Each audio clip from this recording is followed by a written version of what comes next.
Baik, berita pagi diteruskan dengan edisi Sabah bersama-sama Imran Azmi Rosli. Malaysia Madani, rakyat disantuni.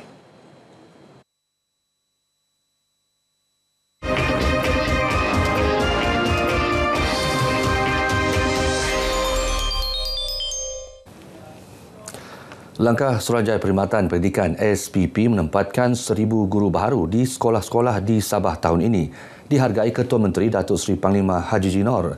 Ia bukan sahaja mengatasi isu kekurangan guru, malah memperkasa kecemerlangan pendidikan di negeri ini. Dalam satu kenyataan, Datuk Haji Ji turut memuji usaha SPP melaksanakan pelantikan guru berwibawa selaras dengan perkembangan pendidikan semasa. Penempatan guru di Sabah dimaklumkan Pengerusi SPP, Datuk Azman Talib dalam taklimat sempena kunjungan hormat kepada Ketua Menteri di Menara Kinabalu.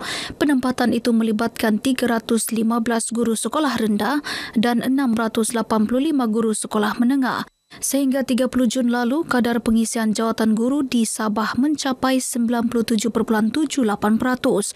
Lebih 44,000 guru ditempatkan berbanding lebih 45,000 jawatan yang diluluskan di 1,298 sekolah. 10 ketua isi rumah dalam kawasan Dun Sindumin Sipitang kini mampu menarik nafas lega. Mereka antara penerima Rumah Mesra Sabah Maju Jaya SMJ bagi kuota pembinaan tahun ini.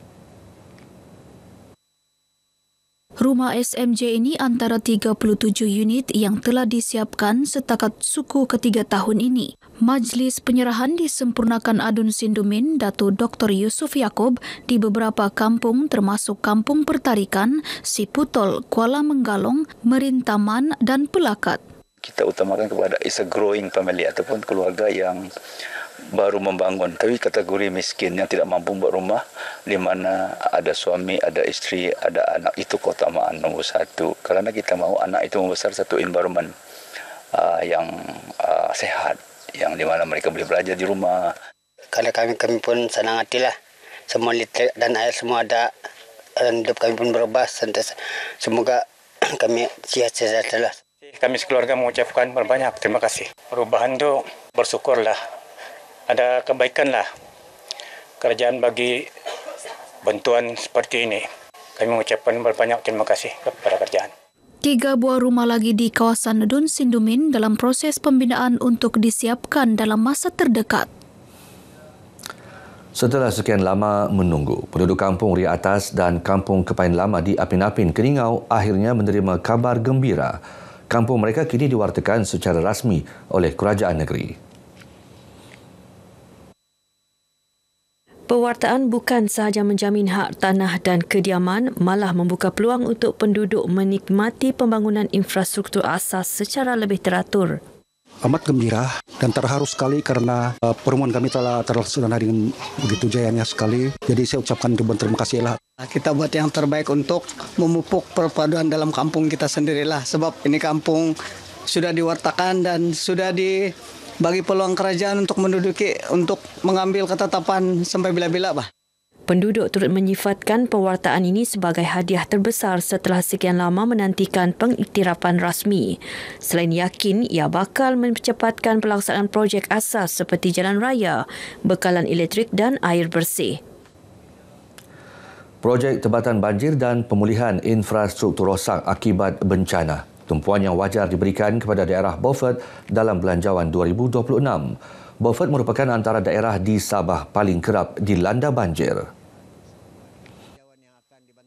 Ini kita mengharapkan supaya Tempatan Banjir ini menjadi keutamaan dalam 5 km macam tu. Jadi ianya akan dapat mengurangkan risiko banjir yang mengakibatkan kerusakan infra dan juga pertanian. Datuk Ruslan yang juga pembantu menteri kepada Ketua Menteri ditemui media selepas perlawanan badminton persahabatan antara pasukan pilihan DHRM dan penyampai radio Sabah FM dan Sabah VFM di Putatan. Projek Tempatan Banjir yang sedang dibina di Pekan Lama Beaufort telah menunjukkan kesan positif. Hasil kerjasama rapat dengan industri, kebolehpasaran graduan Politeknik Kota Kinabalu meningkat kepada 98.9% tahun lalu. peningkatan 0.7% berbanding 98.2% pada 2023 turut didorong pelbagai inisiatif. Timbalan Pengarah Akademik PKK, Teknologis Abdul Razak Muhammad Daim berkata, antaranya termasuk pelaksanaan program sangkutan pensyarah, dialog fokus bersama industri, serta perbincangan berkala untuk menyelaras latihan pelajar mengikut keperluan pasaran kerja. Beliau berucap dalam majlis penyerahan watika pelantikan panel pengajian dan dokumen kolaborasi rakan strategik PKK di Kota Kinabalu.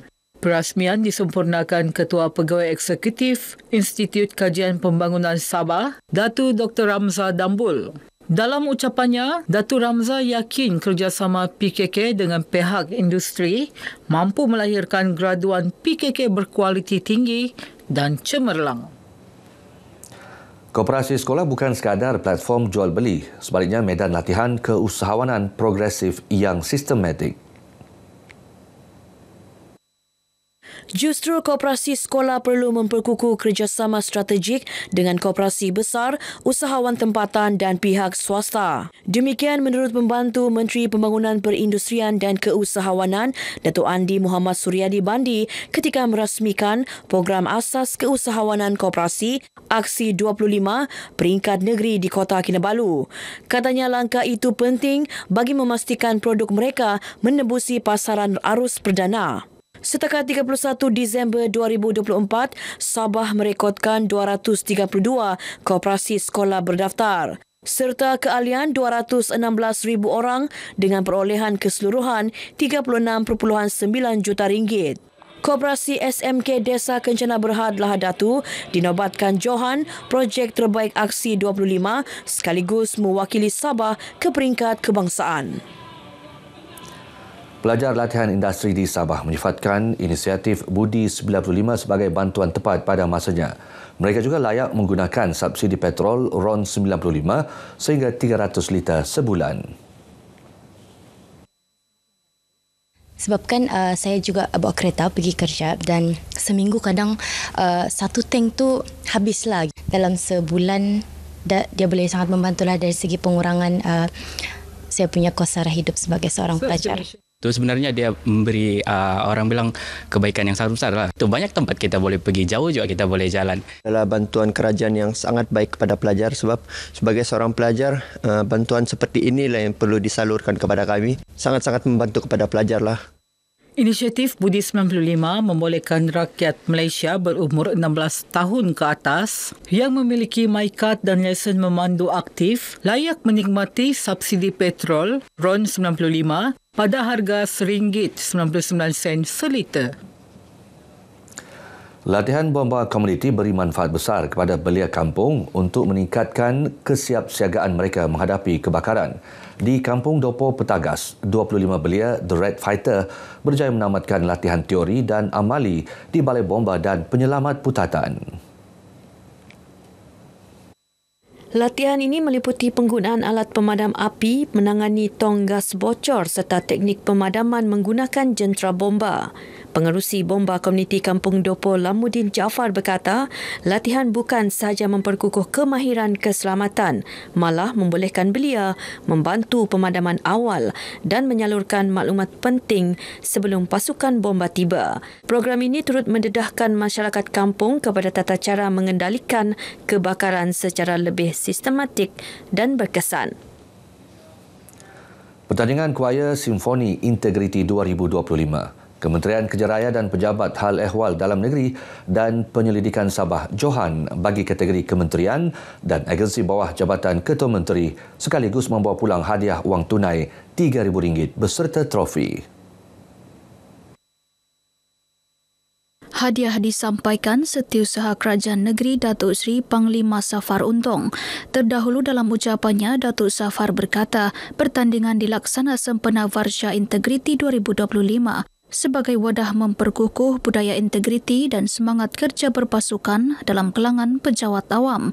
11 program utama dirangka di bawah Varsha Integriti 2025 dengan pendekatan lebih inklusif merangkumi semua agensi kerajaan negeri termasuk pejabat daerah, pihak berkuasa tempatan serta syarikat berkepentingan kerajaan.